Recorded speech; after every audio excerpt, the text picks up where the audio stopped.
Bonsoir à tous, vous êtes sur Rage, c'est l'heure d'Exocet, j'espère que tout va bien pour vous. Durant 1h30, Thomas et moi-même allons vous raconter des histoires étranges, nous allons vous relater des faits inexpliqués, des informations insolites. À la technique, c'est Mika, bonsoir à toi. Salut. Et en plus c'est son anniversaire, donc Et bon c'est son anniversaire Mika. Et Thomas, bonsoir à toi également. Bonsoir Patrick. Alors, l'art contemporain, mesdames et messieurs, l'art contemporain, dans l'esprit du public la plupart du temps, au pire, c'est de l'escroquerie, au mieux, on va dire que c'est comme un vieux slip posé sur une poutrelle avec un titre du style La condition humaine. Donc l'art contemporain, dans l'esprit du public en général, c'est vrai que ce n'est pas porté en grande estime, mais il faut savoir que l'art contemporain, étant donné qu'il offre absolument toute la liberté, parfois il y a des artistes qui les saisissent, ces libertés-là, et qui vont très très loin dans l'étrange, dans le bizarre, dans le trash. Donc ce soir, j'ai décidé de vous faire une liste des artistes contemporains les plus dérangeants et les plus troublants. On va commencer avec Damien Hirst, qui est sûrement le plus connu de tous. Qui est un artiste anglais de renommée internationale. Damien Hirst est né en 1965. Il est considéré comme le rebelle de l'art contemporain anglais pour ses excès, pour son attitude provocatrice. Par exemple, il s'était mis une cigarette dans le pénis face aux photographes, face aux médias. Enfin voilà, il est comme ça. Il a eu de gros problèmes de drogue, de gros problèmes d'alcool. Bref, c'est comme une espèce de rockstar de l'art contemporain. Et en 1990, donc après des études d'art plastique, et puis après quelques expositions qui ne s'étaient pas faites remarquer, donc en 1990, il se fait remarquer par Charles Saatchi pour son œuvre A Thousand Years. Alors, cette œuvre-là, c'est une installation animalière, la première installation animalière que Damien Hirst fera, puisqu'ensuite donc il y a une longue série qui s'en suivra. Et cette installation est composée d'une cage en verre remplie de mouches et de vers, d'asticots, en train de se nourrir d'une tête de vache pourrie. Sympa. Donc, je parle d'authentiques asticots et d'une authentique tête de vache pourrie. C'est pas fait en fibre de verre, c'est du vrai. Et l'idée, c'est de reproduire carrément une espèce d'écosystème dans un cube de verre, puisque quand les asticots, tu vois, arrivent à maturation, ils se transforment en mouches. Puis ces mouches pondent des larves qui se nourrissent de la tête. Bref, voilà. Alors, quand Charles Saatchi, qui est un richissime homme d'affaires et un collectionneur d'art, voit ça, donc sa mâchoire se décroche. Il a jamais vu un truc pareil, il décide d'acheter parce qu'il sent, à tous les sens du terme d'ailleurs, il sent qu'il y a quelque chose à faire avec ça, et donc il propose à Damien Hirst de financer tout ce que l'artiste voudra créer. Alors le résultat est exposé en 1992 à la galerie Saatchi, et elle se nomme L'impossibilité physique de la mort dans l'esprit d'un vivant. Alors l'œuvre en question est constituée d'un requin conservé dans du formol à l'intérieur d'un caisson de verre, et à partir de là, on commence à parler de Damien Hirst. Ce requin, le grand public en a entendu parler, on l'a souvent vu dans des magazines, dans des émissions de télévision, et il y a de nombreux détracteurs à partir de ce moment-là qui considèrent que ce n'est pas de l'art. D'ailleurs, il y a une équipe de plagieurs qui ont fait la même chose, qui ont pêché un requin, qui l'ont gélifié, qui l'ont installé dans un caisson de verre, et qui ont écrit en gros dessus « Un requin mort n'est pas de l'art ». Donc voilà, il y a beaucoup de détracteurs aussi qui reprochent à Damien Hirst le fait de s'amuser un petit peu finalement avec la crédulité du public et de faire un petit peu n'importe quoi. Mais cette œuvre a quand même suscité une vraie question artistique lorsqu'il a fallu remplacer le requin pourrissant, parce que forcément il est en train de se désagréger, et on a essayé à un moment donné de le vider et de remplacer l'intérieur par justement de la fibre de verre, etc., ce type de matériaux artificiels, mais Damien Hirst n'était pas satisfait, parce que pour lui, le requin artificiel sonnait vraiment faux. Il n'avait pas de... Le côté artistique pour lui, c'était le fait que ce soit un requin. Ce soit un vrai requin. Donc, il trouvait que le requin n'avait pas de poids, en étant vidé de ses entrailles, et il avait l'impression qu'il y avait quelque chose qui n'allait pas. Donc il a décidé de remplacer le requin. Un autre requin a été pêché, il a été commandé à un pêcheur australien, etc. Et là, ça a suscité une question. Est-ce que c'était une œuvre différente du fait qu'il y avait un autre requin, ou est-ce que c'est seulement l'intention qui compte? Alors voilà, il a soulevé cette question artistique-là, et il y a pas mal de critiques d'art qui se sont posé la question. Est-ce que c'est la même œuvre? C'est comme si on retouchait un tableau à la peinture. Voilà, donc est-ce que c'est le même truc, ou est-ce que c'est juste l'intention de mettre un requin comme ça dans un caisson du formol? Alors c'est en 1993 que Damien Hirst obtient sa renommée internationale avec Mother and Child Divided. Alors cette œuvre, qu'est-ce que c'est? C'est une vache et un veau scindés en plusieurs parties, exposés dans des caissons de verre. Et cette œuvre-là, vous la connaissez sûrement parce que c'est sans doute l'œuvre la plus connue de Damien Hirst, et elle a notamment inspiré l'esthétique de certains films, comme par exemple The Cell, qui est ce film fantastique, horrifique, avec Jennifer Lopez notamment, dans lequel on peut voir un cheval scindé en plusieurs parties. Non, vraiment, le film, en tout cas visuellement, est assez hallucinant. Oui, non, mais je dis pas ça ironiquement. Ah oui, non, justement, parce que l'auteur s'est inspiré de beaucoup d'artistes contemporains, et donc on voit un cheval scindé en plusieurs parties, tout à fait dans l'esprit de la vache de Damien Hirst. Et donc Hirst, dans la plupart de ses œuvres, interroge la frontière qu'il peut y avoir justement entre la vie, la mort. C'est souvent très très macabre, très morbide, et puis très réel. Hein. Il joue avec l'organique, c'est ça qui le fait triper. Et il faut savoir qu'avant d'être un artiste, il avait notamment travaillé dans une morgue, donc ça l'a profondément marqué apparemment, et c'est quelque chose qui revient très souvent. Et vous allez voir que dans les artistes que j'ai sélectionnés ce soir, qui sont sûrement parmi les plus dérangeants et les plus dérangés de l'art contemporain, on retrouve systématiquement ce thème de mort, d'organique. C'est quelque chose qui revient assez souvent. Alors en 1995, les responsables de la santé publique de New York bannissent l'installation intitulée Too Fucking and Too Watching d'un musée. Voilà, c'est carrément banni d'un musée new-yorkais. Alors il s'agit d'une vache et d'un taureau en train de pourrir, tout simplement. Ouais. Et là, les services sanitaires craignent carrément des vomissements chez les visiteurs. Donc ils décident de retirer l'œuvre, entre guillemets. Et Damien Hirst, parallèlement à ces œuvres-là, donc là, c'est faire un couple. C'est des animaux posés à même le sol en train de pourrir. Ça se résume à peu près à ça, quoi. Alors très honnêtement, j'ai cherché l'image de l'œuvre en question. Je ne l'ai pas trouvée, donc je ne pourrais pas dire exactement en quoi ça consiste. Mais tout ce que je peux vous dire, c'est que il y a dans cette œuvre-là une vache et un taureau en train de pourrir. Et c'était suffisamment sale en tout cas pour que les services sanitaires s'en inquiètent. Alors parallèlement à ce type d'installation-là, Damien Hirst s'adonne également à des œuvres plus classiques, puisqu'il fait aussi de la peinture. Il a inventé les peintures à base de points, donc c'est des alignements de points de couleurs qui ont été repris plus tard justement dans les arts graphiques en général, comme c'est souvent le cas de l'art contemporain qui est repris comme ça. Il a fait également des tableaux tournants, donc c'est des espèces de plateaux ronds qui tournent et il fait couler de la peinture dessus. Et en fait, Damien Hirst, c'est un petit peu la caricature de l'art contemporain comme le grand public peut l'imaginer, c'est-à-dire que c'est des gens qui font un petit peu n'importe quoi et qui comptent sur la crédulité du public pour l'acheter. Alors Damien Hirst, ce qu'il répond à ses détracteurs quand on lui dit oui mais n'importe qui peut empailler un requin, n'importe qui peut faire ci ou ça, il dit bah écoutez les gars, fallait le faire. Faites-le, ouais. Parce que le truc c'est d'avoir l'idée donc. Et en plus de ça, c'est même pas Damien Hirst qui crée ses œuvres, parce que bon, aujourd'hui il est multimillionnaire, en fait il a carrément une usine et il ne pose même plus les mains sur l'œuvre, hein. Il se contente d'avoir des idées bizarres et donc il a des assistants qui exécutent à sa place, donc c'est pas lui qui peint. Et puis il y a un riche collectionneur d'art qui avait acheté un de ses tableaux circulaires et il a appris par la suite que c'était les enfants de Damien Hirst qui l'avaient fait, donc des enfants de 4 et 6 ans qui avaient jeté de la peinture sur le truc qui tourne. Donc voilà.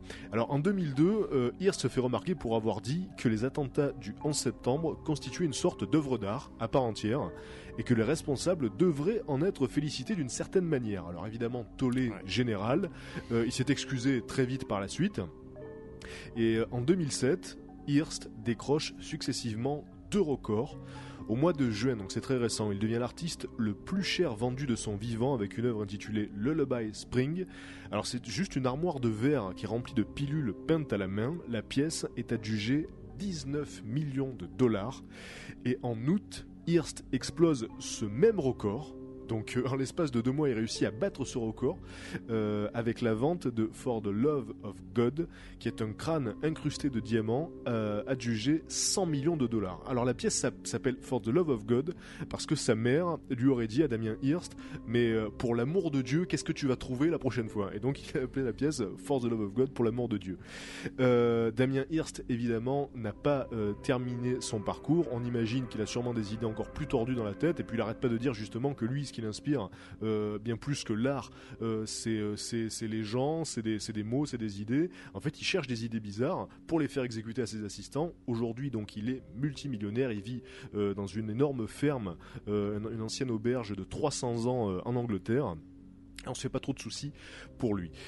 Damien Hirst, c'était sûrement le plus connu, le plus important. Je voudrais continuer avec un Belge qui s'appelle Wim Delvoye, que vous ne connaissez pas forcément, mais vous connaissez sans doute son œuvre principale. Alors, Wim Delvoye, c'est donc un artiste belge né en 1965 qui s'est fait connaître avec la célèbre cloaca.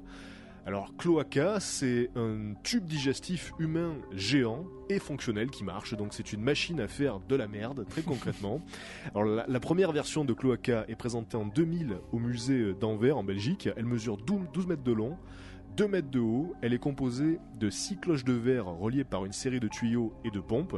Alors, les cloches contiennent des sucs digestifs, des enzymes, la même qui sont contenus dans le corps humain. L'installation est maintenue à la température du corps, 37,2, et elle digère les aliments qu'on lui donne 2 fois par jour pour, au final, produire des excréments. Donc c'est un énorme gâchis de nourriture, c'est insupportable, on vient nourrir la machine réellement, et c'est souvent avec des plats très fins. Il y a des grands chefs qui ont accepté de faire des plats pour cloaca. Donc c'est immonde. Et alors, la machine, en plus de ça, a fait le tour du monde. Elle a été déclinée en 4 versions, et les excréments qu'elle produit sont emballés sous vide. Ils sont vendus. Alors, ils sont marqués d'un logo qui parodie, par exemple, celui de Coca-Cola, celui de Ford, et ils sont vendus aux environs de $1000 pièce. Voilà. Donc, derrière cette machine, y a un message anticapitaliste, évidemment, et puis Delvoye interroge aussi l'art lui-même, finalement. Il dit, voilà, l'art, qu'est-ce que c'est, à part une grande machine à faire de la merde que tout le monde s'arrache à prix d'or. Donc voilà, c'est très très provocateur vis-à-vis de l'art, vis-à-vis du capitalisme, vis-à-vis de beaucoup de choses. Et pour concevoir le mécanisme très complexe de cloaca, Delvoye s'est entouré de plusieurs scientifiques, plusieurs ingénieurs. C'est pas lui qui l'a fabriqué, lui il a eu l'idée, encore une fois, et elle a été conçue par des spécialistes, par des scientifiques. Ce qui est d'autant plus absurde que la machine ne sert à rien du tout, vraiment. Et c'était un des buts de Delvoye, de concevoir une machine absurde qui soit une fin en soi, comme un être humain. Finalement, l'être humain est une fin en soi. Il mange, il fait caca, et puis voilà, on lui demande pas de faire autre chose. Et ben là, la machine, c'est un petit peu pareil. Il voulait faire une espèce de machine qui se suffit à elle-même et qui est un objet de culte, parce que c'est le cas. Dans chaque exposition, la machine est exposée très sérieusement, très solennellement, et on vient l'admirer en silence, comme ça, digérer tranquillement. C'est une expérience assez particulière.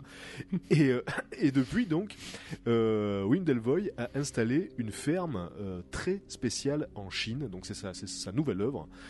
Ça s'appelle la Art Farm. Alors, c'est une ferme qui est remplie de cochons qui vivent librement, et l'artiste les fait tatouer. Alors, c'est ça qui est génial dans l'art contemporain, c'est qu'il n'y a pas de limite. Voilà, à peu près tout ce qu'on peut faire sous l'égide de l'art contemporain, sous ce terme générique, est accepté. Et on peut tout faire là-dessus. Et c'est ça qui est drôle, c'est que voilà, des fois il y en a qui ont des idées plus extrêmes que d'autres, et on arrive à des résultats qui peuvent évoquer des cauchemars vivants, des images, des situations qu'on n'aurait jamais pu imaginer voir dans le monde réel.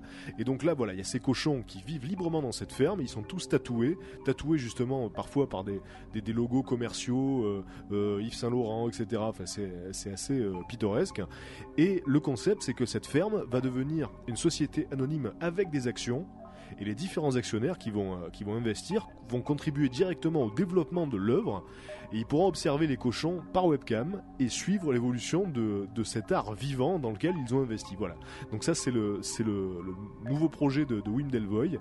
Et puis forcément, comme à chaque fois avec ce type d'artiste, ça crée des polémiques, puisqu'on se dit ces pauvres cochons qui vivent les uns sur les autres et qu'on tatoue, voilà, est-ce que ça respecte bien le droit des animaux, etc. Mais vous allez voir qu'il y en a qui vont beaucoup beaucoup plus loin en ce qui concerne justement les droits des animaux. On passe à la vitesse supérieure avec un certain Marco Evaristi, dont vous avez peut-être entendu parler par le biais de cette œuvre qui a créé une véritable polémique, et vous en avez tous entendu parler, puisque elle est devenue assez symbolique, assez symptomatique des scandales causés par les œuvres d'art contemporain qui ne s'imposent pas de limites éthiques. Alors, Marco Evaristi est un artiste danois qui est né au Chili, est un artiste danois qui est né au Chili en 1963, et son nom a fait les gros titres de la presse en l'an 2000. Lors d'une exposition au musée Traffolk au Danemark, et il y présente une œuvre qui est intitulée Hélène, constituée, comme son nom ne l'indique absolument pas, de 10 mixeurs branchés contenant des poissons rouges vivants. Alors on a tous entendu parler de cette affaire-là. Alors les visiteurs pouvaient allumer les mixeurs, et d'ailleurs certains ne s'en sont pas privés, ce qui a provoqué évidemment le scandale qu'on sait. Le directeur du musée, Peter Meyer, fut inculpé de cruauté envers les animaux, c'est lui qui a écopé de la responsabilité.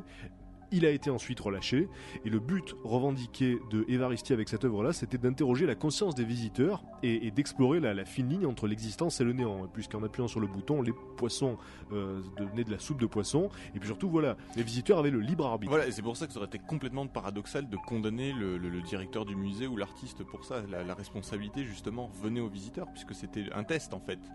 Et puis alors, ce qui est intéressant aussi, c'est que la mort affiché dans ce type de contexte prend une dimension totalement différente, et c'est un petit peu le cas aussi des œuvres de Damien Hirst, donc avec cette vache coupée en deux, cette tête de vache avec ses asticots, etc.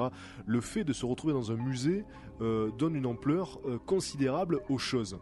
C'est le cas par exemple de la pissotière de Marcel Duchamp. Cette pissotière là, si on la trouve dans une toilette, des toilettes publiques, on s'en aperçoit absolument pas, mais le fait d'être exposé dans le contexte d'un musée sur un socle, tout à coup, ça lui donne une autre dimension. Tout à coup, on se met à réfléchir dessus, et puis là, c'est pareil, des poissons dans un mixeur, je veux dire, des poissons, on en mange tous des tas par jour, des sardines, etc., des poissons panés, des poissons morts, il y en a en permanence qui sont éliminés à la chaîne par l'industrie, mais le fait d'être disposé comme ça dans un musée, sur un socle, donc dans un contexte très particulier, tout à coup ça fait réfléchir sur la cruauté de la chose, vraiment, ça la met en lumière, et donc voilà, ça avait provoqué un tollé à l'époque, et Marco Evaristi ne s'était pas arrêté là, puisqu'en 2004, il peint la partie immergée d'un iceberg en rouge, alors qu'on est en plein réchauffement de la planète, on est en plein cataclysme écologique. Lui, il va carrément au Groenland, il peint un iceberg en rouge avec 3000 litres de peinture pour, selon lui, décorer la nature, puisqu'elle nous appartient à tous. Donc visuellement, il faut reconnaître que ça a de la gueule quand même. Ça claque, je pense. Et puis, c'était pas le seul, il y avait aussi un autre artiste qui était allé peindre des rochers en bleu dans le désert du Sahara. Bon, là, c'est pas exactement la même démarche, puisque bon, c'est un iceberg. Tout à coup, il y a une espèce de connotation comme ça écologique. On sait qu'ils sont en train de fondre, que c'est très précieux. Donc c'est vrai que c'était assez particulier. Et en 2007, il aborde le domaine du cannibalisme, puisqu'il crée 48 boulettes de viande à partir de sa propre graisse liposucée. Alors, il les met en boîte. Il les vend $4000 la boîte de 10, de boulettes de viande humaine. Et le but de sa création, c'est de savoir si manger de la chair humaine reste du cannibalisme, si elle devient de l'art. Puisqu'effectivement, ces boulettes de viande, ça devient de l'art, c'est artistique, donc à partir de là, c'est plus vraiment de la chair humaine. Alors est-ce que ça reste du cannibalisme si on les mange ? Et il a organisé un repas à l'époque avec des amis très proches à lui. Il avait préparé des pâtes et qui étaient surmontées de ces boulettes humaines liposucées qui devaient être sûrement très bonnes en plus. Hein, c'est ça le truc, on imagine que ça devait être bien préparé. Et donc il fait parler de lui en 2007 assez récemment, lorsqu'il recouvre le sommet du Mont Blanc avec une bâche rouge. Donc c'était dans la continuité directe de ce qu'il avait fait au Groenland. Et 2 jours avant, il avait été arrêté pour avoir tenté de peindre le pic en rouge, donc le Mont Blanc en rouge, afin de sensibiliser l'opinion, cette fois-ci, sur la dégradation de l'environnement. Bon, alors, c'est bien beau de vouloir sensibiliser l'opinion là-dessus, mais il dégrade l'environnement directement en le faisant. J'espère qu'il le fait avec des peintures biodégradables. J'imagine que oui. En tout cas, voilà, comme il a été arrêté, il s'est contenté de le recouvrir d'une bâche rouge. Mais bon, vu la taille du Mont Blanc, évidemment, il fallait être quand même très très près du sommet pour la distinguer. Okay. C'est la dernière exaction de Marco Evaristi, mais on imagine volontiers qu'il a encore pas mal de provocations en réserve. On continue avec un mouvement artistique chinois totalement underground au nom très inquiétant, puisque ce groupe s'appelle le mouvement Cadavre, tout simplement. Et si j'en parle, c'est pour parler de l'œuvre de Sun Yuan, qui est un jeune artiste chinois issu de ce mouvement d'artistes chinois, donc qui utilisent du matériau humain dans leurs œuvres. Alors en 1999, il expose une installation dans un lieu clandestin de Pékin, puisque forcément c'est tout à fait interdit. Il s'agit d'un nouveau-né mort couché en position fétale sur une tête de vieillard décapité qui émerge d'un lit de glace.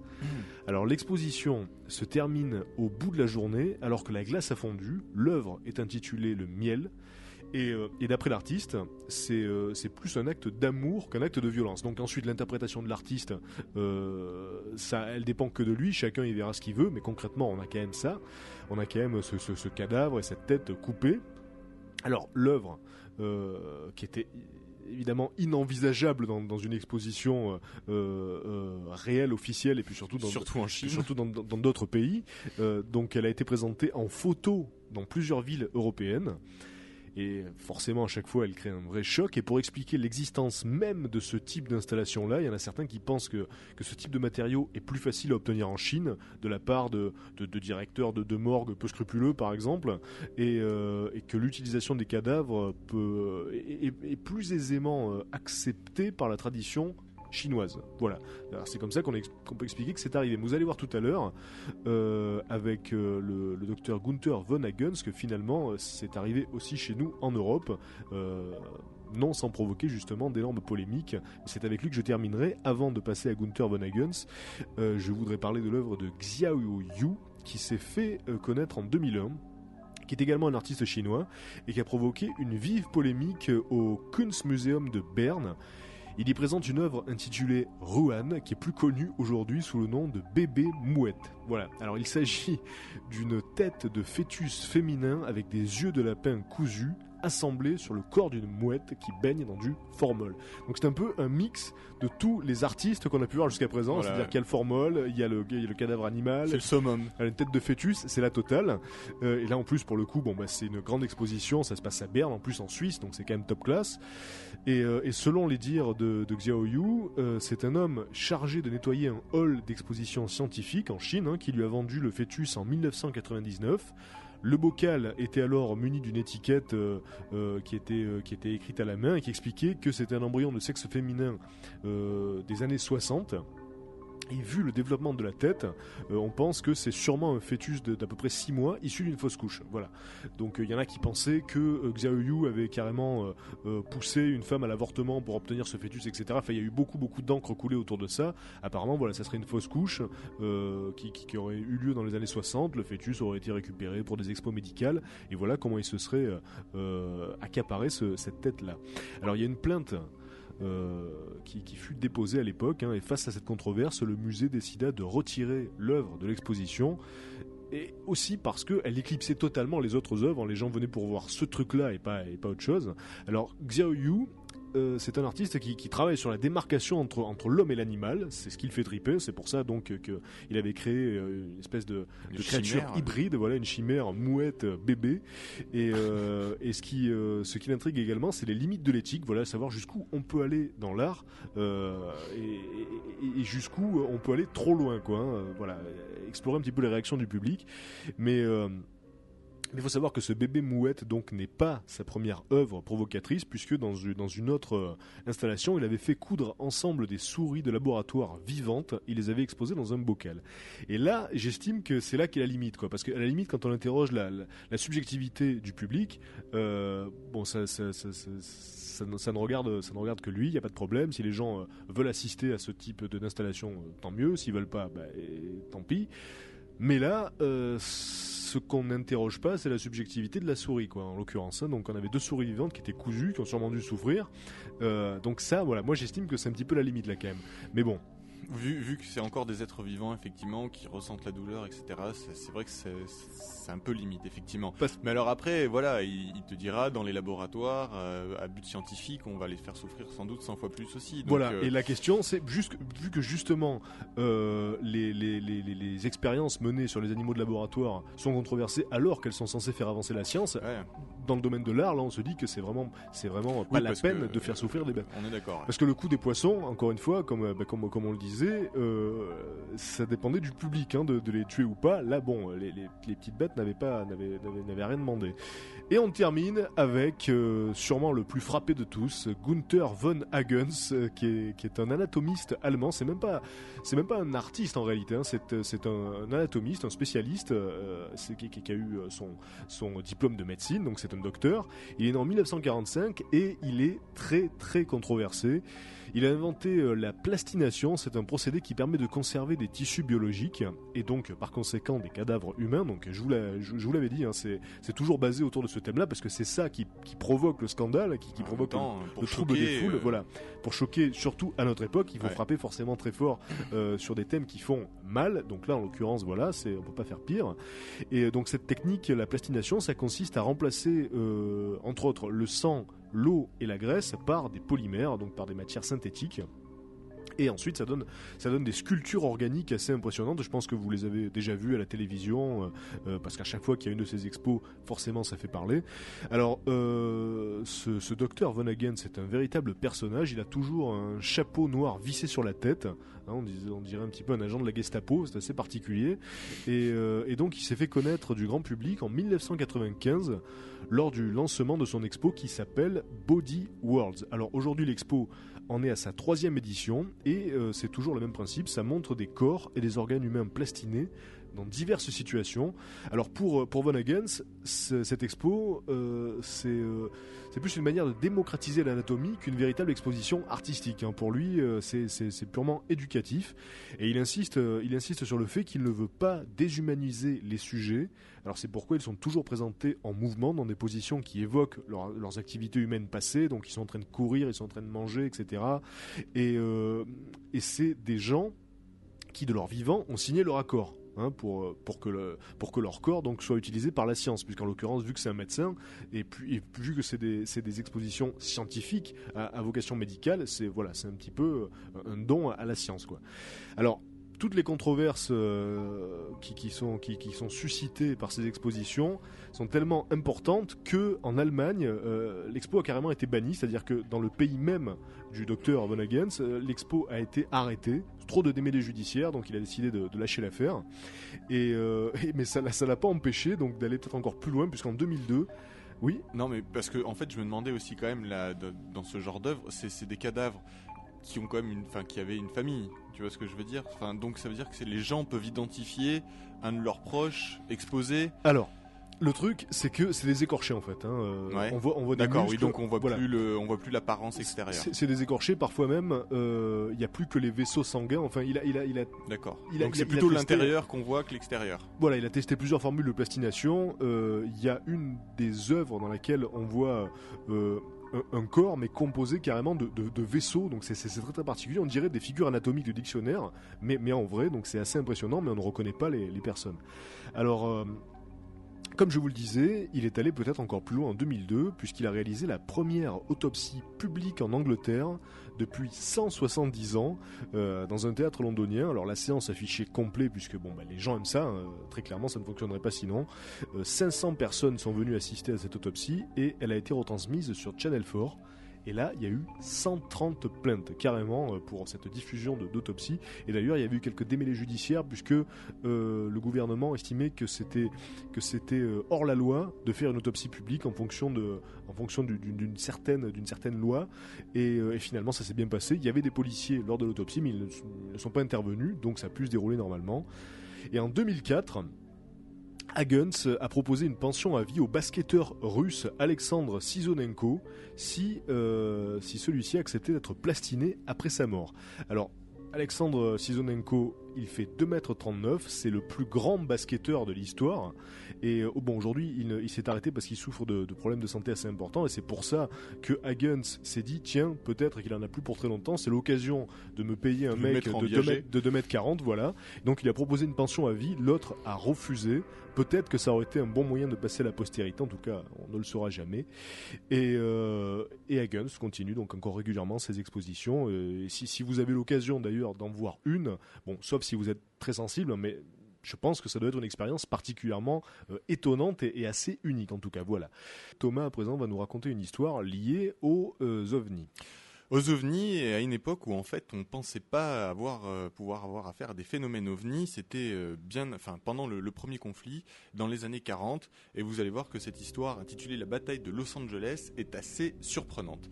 Alors en fait elle commence le 7 décembre 1941 quand les forces aériennes japonaises décident de bombarder Pearl Harbor, ce qui évidemment va entraîner, on le sait tous, l'intervention des États-Unis dans la Seconde Guerre mondiale. Alors évidemment, à ce moment-là, la population américaine commence un petit peu à angoisser et craint évidemment une attaque japonaise sur leur propre territoire. Alors les semaines suivantes l'attaque de Pearl Harbor, la côte ouest subit en fait plusieurs blackouts. Et d'après les déclarations de l'armée américaine, les menaces d'un raid aérien en Californie étaient à prendre très très au sérieux. Ils avaient effectivement peur que des kamikazes japonais traversent le Pacifique pour venir s'écraser directement sur leur ville ou voire même les bombarder tout simplement. Alors la menace planait au-dessus de Los Angeles et le 8 décembre 1941 à 18h, des aéronefs non identifiés sont détectés à 150 km du Golden Gate et la côte ouest américaine expérimente là sa première alerte, donc accompagnée évidemment de hurlements de sirènes. Les premiers rapports tombent et indiquent en fait qu'il s'agissait d'un raid d'une 50aine d'avions appartenant aux forces ennemies, sans toutefois réussir à identifier quelles étaient ces forces ennemies ni quels étaient les types d'appareils. La nuit suivante, 2 alertes vont retentir, la première à 1h45, la deuxième à 2h02. Évidemment, pareil, les rues de San Francisco résonnent des hurlements des sirènes. Et là, le lieutenant-général John L. DeWitt avertit que si une attaque devait se produire, la Californie devait être prête à riposter. Et c'est pour ça que le mercredi 10 décembre 1941, une bonne partie de l'ouest des États-Unis est plongée dans l'obscurité peu après 20h. Plongée dans l'obscurité volontairement pour que la DCA, donc la défense contre les avions, puisse être en état d'alerte et tirer grâce à leurs projecteurs sur des avions dans le ciel sans être gênés évidemment par la lumière de la ville. Et évidemment c'est ce qui va se passer donc ce 10 décembre 1941. Alors l'état d'alerte est lancé et ça va durer comme ça 2 jours jusqu'au 12 décembre à 19h20. Quand effectivement des avions non identifiés refont leur apparition et sont repérés du côté de San Mateo. Là, l'armée va tout de suite faire des déclarations de presse, assurer à la population que les raids aériens étaient bel et bien des raids aériens de japonais. Et que malgré les rapports qui décrivaient des avions volant au-dessus de la côte ouest de forme vraiment non identifiée, puisque certains étaient en forme de V, d'autres en forme de cigare. Ouais. Bref, les classiques qu'on connaît aujourd'hui, mais qui à l'époque n'existaient pas encore, vu qu'on n'avait pas du tout encore identifié de phénomène ovni. Puisque, juste si tu me permets de le rappeler, on en avait parlé il y a 2 semaines, donc dans l'émission spéciale OVNI, on avait reçu 2 invités pour ça, et la première observation officielle en fait d'OVNI, c'était en 47 avec Kenneth Arnold, qui a donc lancé d'ailleurs le terme de soucoupe volante. Et toi, ton histoire se passe en 41. En 41, tout à fait. Alors la nuit du 23 février, un sous-marin japonais émerge près de Santa Barbara, fait feu sur une raffinerie à Goleta, au nord-ouest de Santa Barbara, et évidemment cause de graves dommages, mais des dommages inversement proportionnels, je dirais, aux inquiétudes grandissantes de la population qui stresse de plus en plus parce que malgré les discours de l'armée rassurants disant que c'est des raids aériens de l'ennemi, enfin rassurant, c'est quand même toujours des raids aériens de l'ennemi, la population était franchement très sceptique, surtout que là de nombreux témoignages commencent à circuler, notamment des gens, enfin plusieurs, même centaines de gens qui disent avoir vu des objets faire des virages à 90 degrés, ce qui était totalement impossible et qui l'est toujours d'ailleurs normalement pour des avions, se fondre, disparaître littéralement, c'est-à-dire qu'ils voyaient la lumière dans le ciel et puis elle disparaissait pas progressivement mais subitement, comme si l'objet se téléportait en pleine nuit. Donc ça collait pas vraiment avec des avions, ou en tout cas si ça correspondait à des avions ennemis, c'était des avions ennemis avec une technologie jamais vue et donc forcément très inquiétante. Donc il y avait une réelle sensation de peur à ce moment-là dans les rues. Alors, comme je disais, une grande partie des témoins n'a jamais été convaincue par ce raid aérien, et notamment par exemple le 6 février la DCA fait feu sur un objet non identifié. Alors le rapport officiel de l'armée présente cela comme une 50aine d'avions volant en formation serrée. Or là, une grande partie des témoins sont convaincus qu'il ne s'agissait pas de 5, de 15 ou voire même de 50 avions comme l'affirment les autorités, mais bel et bien d'un énorme objet indestructible parce que il s'est fait tirer dessus à plusieurs reprises et tout le monde a vu les salves et les cartouches de DCA. Il y en a eu cette nuit-là plus de 1400 tirés dans le ciel, toucher l'objet sans que l'objet ne tombe au sol ou s'écrase, sans même qu'on voit la moindre explosion à sa surface. Donc ça a laissé quand même les témoins plutôt sceptiques quant à l'hypothèse que ça serait de simples avions. Alors les témoignages sont divers, je vous en donne quelques-uns. Voilà, alors de nombreux témoins qui affirment avoir vu clairement un V dans le ciel, des reporters sérieux, par exemple du Los Angeles Times, qui disent avoir vu un objet mais ne pas avoir pu l'identifier. Pareil du New York Times qui disent avoir vu des cigares faire des virages à 90 degrés, donc des gens avec des témoignages très sérieux et puis appuyés aussi par un nombre conséquent de gens dans la rue. Donc à ce sujet-là, le mystère reste complètement entier. Et l'armée en fait va se borner à expliquer que l'engin en fait qui n'a pas été identifié n'était en fait qu'une sorte de pseudo-roquette tentée qui a été lancée par les Japonais. Le problème, c'est que après la guerre, le Japonais qui aurait été lancé du sous-marin dont je vous parlais tout à l'heure, qui a bombardé la raffinerie à ce moment-là, le problème, c'est que le commandant de ce sous-marin, après la guerre, affirme, lui, et il est affirmatif là-dessus vraiment, qu'ils n'ont jamais lancé de roquettes sur la ville directement. Alors après, l'armée américaine va essayer de se couvrir en expliquant que ce type de sous-marin avait à son bord des petits avions qui pouvaient décoller une fois le sous-marin en surface. Et là, pareil, le commandant du sous-marin et l'équipage aussi d'ailleurs affirment qu'ils n'ont jamais fait décoller d'avion. Ils se sont vraiment juste contentés de bombarder une raffinerie qui était à la périphérie de la ville. Donc toute cette hypothèse tombe. Et donc évidemment, ce phénomène inexpliqué va être baptisé la bataille de Los Angeles et fera la une de la plupart des journaux à l'époque, notamment le Los Angeles Times, qui va lui consacrer une pleine page. Et en fait, c'est vrai que là, les autorités à ce sujet-là n'ont eu absolument aucune explication, voire même se sont emmêlés les pinceaux, puisque certains généraux ont donné des versions complètement contradictoires avec la version officielle. Alors certains donc disaient que c'était des avions, d'autres qu'il n'y avait absolument rien dans le ciel et qu'en fait c'est juste l'état de stress de l'armée à cette époque-là qui a conduit à ces événements-là, et qu'en fait l'armée aurait tiré pendant plusieurs heures dans le ciel mais dans le vide. Or il y a une photo de cette fameuse nuit, une photo qu'on trouve sur internet où l'on voit clairement, donc une photo noir et blanc à l'époque, où l'on voit clairement un objet dans le ciel éclairé par la DCA avec des gros projecteurs. On voit tout de suite que c'est un gros objet et pas plusieurs petits mis ensemble, parce que les faisceaux lumineux sont arrêtés net par cet objet. Ils ne traversent pas comme s'il y avait des petits espaces entre les différents avions. Donc cette photo évidemment est une preuve accablante qu'il ne s'agissait pas de plusieurs petits avions. Du coup, le Sénat et le Congrès américain vont demander des explications. Et là, vide total. À partir de ce moment-là, les dossiers ont complètement disparu. Reste de cette affaire-là uniquement la photo, la couverture du Los Angeles Times et puis les témoins de l'époque qui rapportent ce fait. Alors, est-ce qu'on peut remettre en cause l'authenticité des faits ? Est-ce que ça s'est déroulé réellement ? Est-ce qu'on en est certain ? C'est-à-dire que des gens, des centaines de gens, des milliers de gens ont vu des objets volants identifiés Si toutefois, on peut se fier évidemment aux témoignages de l'époque et puis surtout à la presse aussi de l'époque.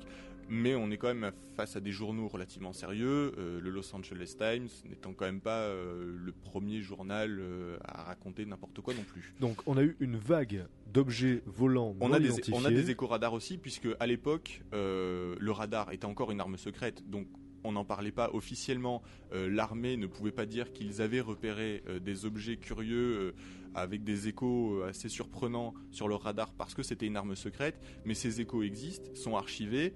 Et effectivement, quand la station radar a prévenu la DCA, les messages qui ont été envoyés étaient clairement: il y a des objets bizarres qui arrivent sur vous, qui se déplacent à des vitesses qui correspondent à ce qu'on ne connaît pas, qui ont des mouvements ou des trajectoires complètement inconnues. Et ce qui est très intéressant, c'est que suite à cette histoire-là, qui a après un peu tombé dans l'oubli, 5 ans après, on a eu la fameuse vague d'OVNI, sur la côte ouest américaine. Et donc, pour certains, aujourd'hui, cette fameuse nuit où ce gros cigare était arrivé au-dessus de Los Angeles, c'était tout simplement un repérage qui aurait permis 5 ans après de mener la vague au-dessus des États-Unis. Alors, cette vague-là, qui se déroule donc 7 ans avant la véritable explosion de la mythologie ovni, puisque donc à l'époque en plus, oui, ce qui est assez intéressant, c'est de savoir que l'ufologie n'existait pas, donc l'hypothèse extraterrestre ne pouvait pas être mise en avant. Ça n'a même pas traversé l'esprit des témoins. Ils ne savaient juste pas ce qui se passait. Ils ne savaient pas ce qui se passait, ou alors ils flippaient très fort parce qu'ils se disaient l'ennemi a une technologie de dingue qu'on maîtrise absolument pas. Et alors la dernière fois qu'une telle vague aurait été repérée, c'était au Mexique. C'était au Mexique. 1998. Et donc une vague vraiment impressionnante. Alors là, pour le coup, il y a beaucoup de vidéos prises sous plusieurs angles d'un même phénomène. Donc c'est Thibaut Canuti qui était là il y a 2 semaines, donc spécialiste du sujet, auteur du livre Un fait maudit, donc que je vous recommande sur le sujet, qui nous a parlé de cette vague-là. Et c'est vrai que c'est très impressionnant. On voit des films avec une espèce d'armada d'objets volants bizarres.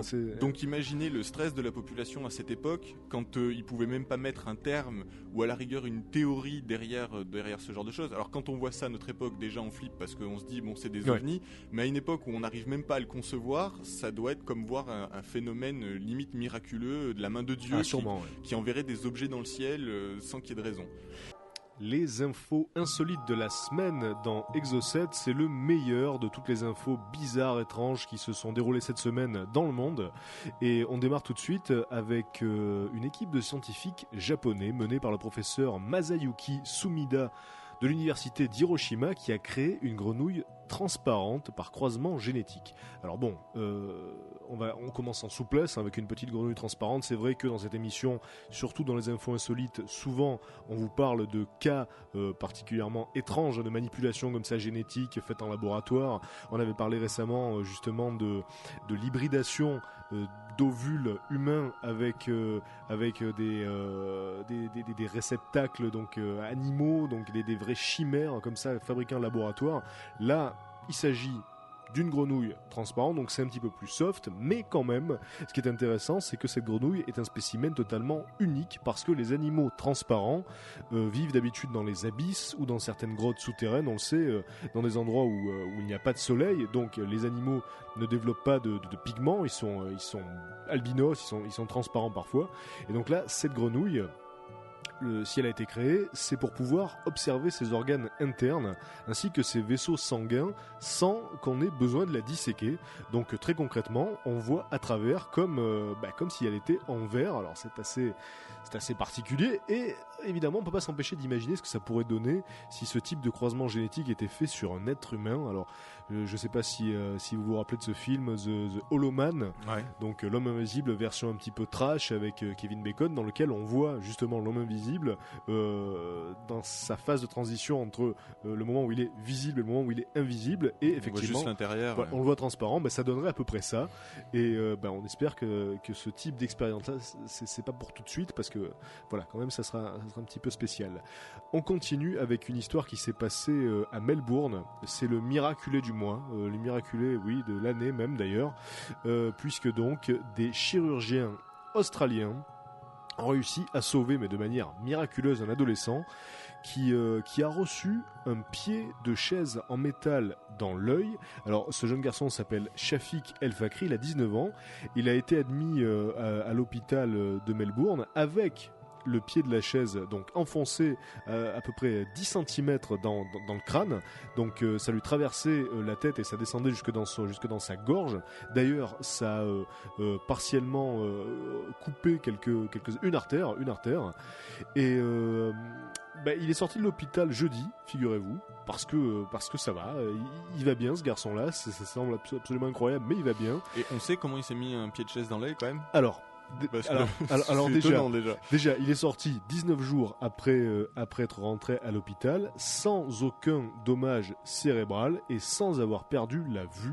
Ce qui est assez dingue. Alors vous allez voir, en fait, cet accident assez atroce est arrivé lors d'un combat de bistrot, un banal baston de bar, donc dans un bar de Melbourne, et donc donc là il s'est reçu cette chaise de plein fouet et le pied de la chaise lui est rentré dans l'œil, mais ce qui est hallucinant, c'est que le pied a déplacé l'œil, la boule, l'orbite sur le côté, il est rentré à l'intérieur de l'œil et il est descendu jusque dans la gorge, quoi.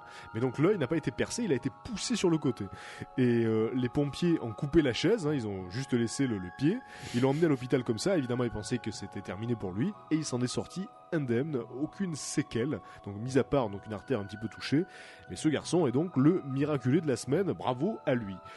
On continue avec un troupeau de moutons aliens. Voilà, on était dans les ovnis, donc on y reste un petit peu. Un troupeau de moutons aliens qui est devenu l'attraction locale dans un village de Roumanie, après que 250 moutons soient devenus soudainement verts en l'espace d'une nuit. Alors, le propriétaire des moutons qui vit dans le village de Arsa a appelé le vétérinaire, évidemment, pour savoir ce qui s'était passé avec les animaux. Et entre-temps, il y a beaucoup de gens qui se sont déplacés pour venir voir un petit peu l'attraction. Donc tout le village est venu dans la ferme de cet homme-là pour voir ce qui s'était passé. Et après prélèvement de laine et de peau, le vétérinaire a pu établir qu'en fait, les moutons avaient été traités avec une solution à base de calcaire. Et le berger a expliqué qu'ils avaient une maladie de peau qui revenait de façon chronique et qu'il avait essayé des tas de trucs pour essayer de les guérir et que ça avait l'air de marcher. Alors il leur en a mis beaucoup et finalement ça leur a donné une espèce de teinte assez verdâtre. Et donc comme en plus il avait fait froid la nuit, la veille de cet événement-là, le berger explique que les moutons ont tous dormi les uns contre les autres, donc la friction, la teinture donc a pu se propager encore plus. Donc voilà, j'ai vu une photo, c'est assez space puisqu'ils sont vraiment verts, les moutons. Mais verts intégralement, c'est pas juste des petites taches. Elles sont tout verts. Vert. Ouais, on dirait qu'on les a peints à la bombe. C'est peut-être même ça d'ailleurs, peut-être qu'il veut faire parler de lui, mais en tout cas voilà, jusqu'à preuve du contraire, ça serait donc cette solution à base de calcaire qui les aurait rendus verdâtres, voilà, des moutons un petit peu de Shrek. On continue avec deux femmes ninjas. Vous remarquerez qu'il y a peu d'infos insolites basées sur les ninjas, mais il y en a. Rappelez-vous de cet homme ninja russe. Ninja russe, absolument, tu te rappelles Thomas, ça fait plaisir. Ninja russe qui attaquait les fermes italiennes. Bon voilà, qui était un ancien militaire. C'est tellement bizarre, tu as un ninja russe que... En vélo, qui s'échappait dans les champs, bon voilà. Donc là, on a deux femmes ninjas armées de sabres, bien sûr, de sabres et de dagues, qui sont rentrées dans une station-service, dans la boutique d'une station-service, et qui ont attaché le caissier qui était là, qui était présent bien évidemment, et donc elles ont pris l'argent, elles ont pris des billets de loto, elles ont pris des cigarettes et elles se sont barrées telles deux ninjettes. Alors donc les journaux rapportent que elles avaient, en plus de leur tenue entièrement noire, des sabres de samouraï, des vrais de vrais quoi, des dagues, mais qu'elles ne se déplaçaient absolument pas comme des ninjas parce qu'on a des vidéos de surveillance et en fait la vidéo est sur YouTube. Donc on peut voir ces deux femmes ninjas avec leurs sabres en train de choper des cigarettes, de ce genre de conneries là. Alors maintenant la police chasse les deux femmes évidemment, mais ils n'ont aucun indice quant à leur aspect physique, puisque donc elles étaient couvertes de noir. Et ils estiment que c'est un crime grave, puisque donc avec ces armes blanches là, elles auraient pu faire beaucoup de dégâts. Donc voilà, elles sont en cavale. Voilà, un petit côté cat size dans cette histoire qui n'est pas sans faire son petit effet. Les infos insolites de la semaine, deuxième partie, ce qui s'est passé de plus étrange, de plus bizarre à la surface du globe, des infos vérifiées, filtrées qui viennent de sources sûres. Et on continue avec l'histoire des tardigrades, qui sont aussi connus sous le nom de oursons d'eau. Alors, c'est des petites créatures qui font de l'ordre d'1 millimètre, qui peuvent survivre à des conditions extrêmes, mais c'est absolument incroyable. Je crois qu'elles ont le record tout simplement. Par exemple, elles peuvent vivre à des températures qui vont du 0 absolu à plus 151 degrés. Elles peuvent encaisser plus de 1000 fois la dose de radiation que n'importe quel autre animal peut encaisser. Enfin bref, s'il y avait demain une guerre nucléaire, s'il y avait un hiver nucléaire, il n'y aurait plus que des tardigrades sur la planète. Si la vie s'éteignait, elle s'éteindrait pas grâce aux tardigrades. Alors vous allez voir à quel point cet insecte est hallucinant, et en fait c'est pas vraiment un insecte, puisque les tardigrades forment une branche à part entière. La branche des tardigrades, un petit peu comme les ornithorynques ont leur propre branche zoologique, et bien les tardigrades ont la leur parce qu'ils sont hallucinants, ces petits insectes-là. Ces petits tardigrades en l'occurrence. Alors, je vous en parle parce que, en fait, l'agence spatiale européenne a décidé d'envoyer des tardigrades dans l'espace, dans un projet qui s'appelle le projet TARDIS. C'est la première fois de l'histoire que des animaux vont être exposés au vide de l'espace, parce que les tardigrades, en plus de ces facultés hallucinantes, peuvent survivre dans le vide absolu, donc le vide de l'espace. Et ça, c'est tranquille. C'est unique. Il n'y a pas d'autres créatures vivantes qui peuvent le faire. Donc, en plus, comme ça, on va pouvoir les polluer avec nos animaux, les autres planètes. Avec des tardigrades. Bon, en même temps, ça fait quand même 1 mm, donc on a le temps d'en mettre un paquet avant que ça pollue le système solaire. Et donc, ces tardigrades-là vont passer donc quelques temps dans l'espace, et ensuite les scientifiques vont voir quelles ont été les modifications sur leur métabolisme, et pour survivre, ces tardigrades donc entrent en cryptobiose, ce qui est une capacité rarissime dans le règne animal, vraiment. Ça consiste à arrêter le métabolisme et à devenir quasiment immortel. Donc les tardigrades peuvent tenir 8 ans dans un état de congélation. Parmi les très très très rares espèces qui peuvent entrer en cryptobiose, les tardigrades sont les champions incontestés. Donc voilà, 8 ans de quasi-mort, puisque cette cryptobiose, ça équivaut à une espèce de mort métabolique. Seulement, espèce d'autocryogénisation, quoi. Voilà, seulement 0,01% de leur système vital fonctionne, et ils parviennent en fait à se déshydrater totalement. Ils remplacent l'eau de leur corps par une sorte d'antigel qu'ils fabriquent eux-mêmes. Donc c'est absolument génial, et là encore une fois, ça fait rêver, parce qu'imaginez qu'on puisse maîtriser un tel système, qu'on puisse comme ça générer, sécréter une espèce d'antigel qui remplacerait le sang pour hiberner pendant des années, on deviendrait virtuellement immortel. Voilà. Donc ces tardigrades, moi écoutez, je les connaissais pas encore il y a quelques jours, donc j'étais très surpris d'apprendre cette histoire-là. On verra ce que l'expérience de ces chercheurs va donner. On continue avec une histoire qui s'est déroulée en République tchèque. Une histoire qui concerne un livre, le Codex Gigas, qui était également connu sous le nom de Bible du Diable. Donc c'est un manuscrit médiéval qui aurait été écrit il y a à peu près 800 ans avec l'aide du diable, et ça c'est quand même très très fort. Ce manuscrit est retourné à Prague après une absence de 359 ans. Alors évidemment, c'est une pièce hors de prix qui est considérée comme le plus gros livre médiéval. Donc voilà, on n'a pas d'autres manuscrits comme ça du Moyen-Âge qui soient aussi imposants. Et il avait été pris du château de Prague par les troupes suédoises à la fin de la guerre de 30 ans qui s'était déroulée en 1648. Et là donc il est revenu à Prague pour quelques temps. C'est une exposition provisoire, donc après plusieurs négociations diplomatiques, puisque en fait la Suède va garder le bouquin. Ils auraient pu le rendre, tu vois, mais c'est tellement inestimable qu'ils le gardent. Et pour quelques mois, le livre sera exposé à la librairie nationale de la République tchèque, et seulement 60 personnes par heure peuvent entrer dans une pièce où l'air est conditionné, une pièce spécialement aménagée de la Bibliothèque nationale. Donc elle est ultra protégée, cette pièce-là. Le manuscrit lui-même se trouve dans un réceptacle qui a été conçu à cet effet, virtuellement incassable. Et selon le mythe, donc, c'est un moine bénédictin qui aurait écrit ce livre en l'espace d'une nuit pour conjurer ses péchés, pour expier ses péchés. Mais quand il a compris que la tâche était impossible, donc il aurait demandé son aide au démon. Et c'est précisément la page où on voit une énorme illustration du diable que les visiteurs peuvent voir. Alors l'ouvrage pèse 70 kilos. Il fait 624 pages. Il a été apporté de Suède par avion militaire, donc c'est vous dire à quel point c'est inestimable. Et c'est vrai que on se demande pourquoi il y a cette gravure du démon, alors que le livre reprend des passages de la Bible notamment. Et voilà donc pourquoi ce livre s'appelle la Bible du Diable. Donc c'est quand même une belle histoire. On continue avec une histoire qui s'est passée en Amérique. Encore une histoire d'animaux. Il y en a quelques-unes ce soir. L'histoire d'une tortue à 2 têtes.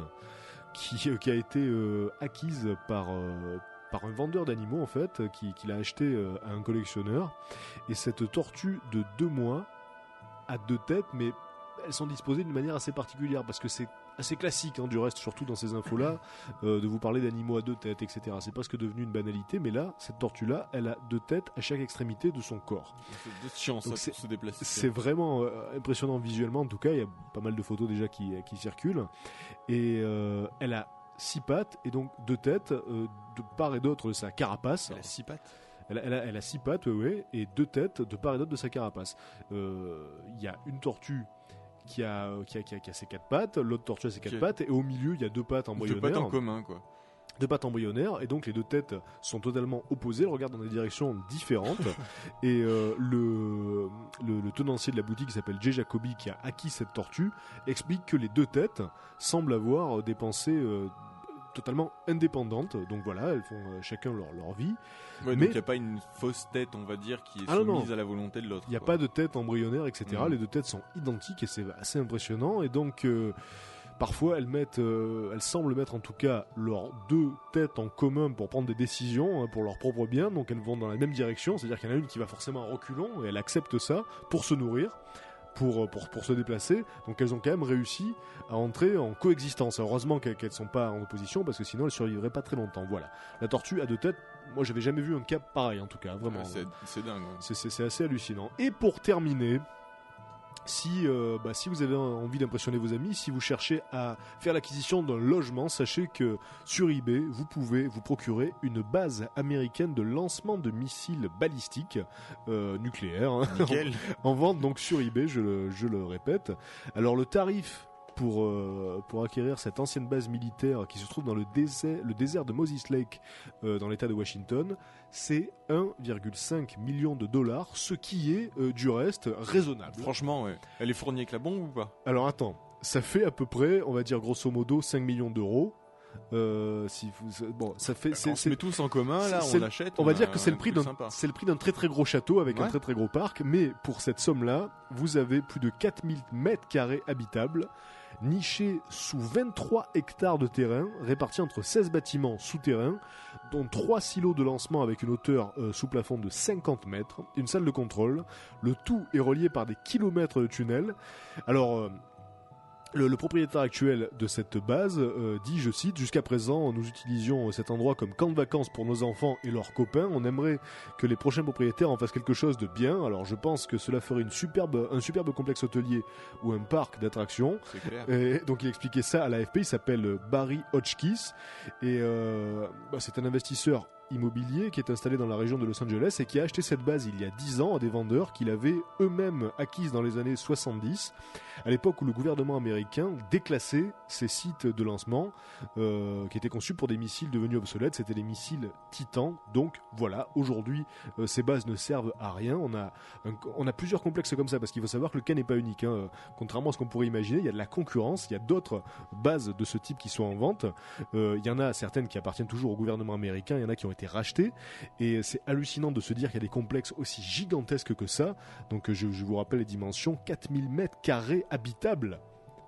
C'est énorme, mais même tu fais des appartements là-dedans, je suis sûr que tu cartonnes. Hein. Mais voilà, donc c'est pour ça qu'ils parlent même de faire un parc d'attractions, parce qu'il y a la place, 23 hectares, c'est colossal. Et enfin voilà, on peut tout imaginer. En tout cas, si vous avez 1,5 million de dollars dans les mecs, vous savez pas quoi en faire, je pense que c'est une belle occasion. Ils prennent les chèques ou la carte bleue ou le paiement PayPal direct. Écoute, on en parlera hors antenne. Voilà, c'est sur cette info que l'émission se termine. J'espère que vous avez passé une bonne soirée en notre compagnie. Juste après, sur Rage, c'est la récréation plus exactement. Restez avec nous, bisous, à la semaine prochaine. Ciao. Exocet, le magazine de l'étrange et de l'insolite.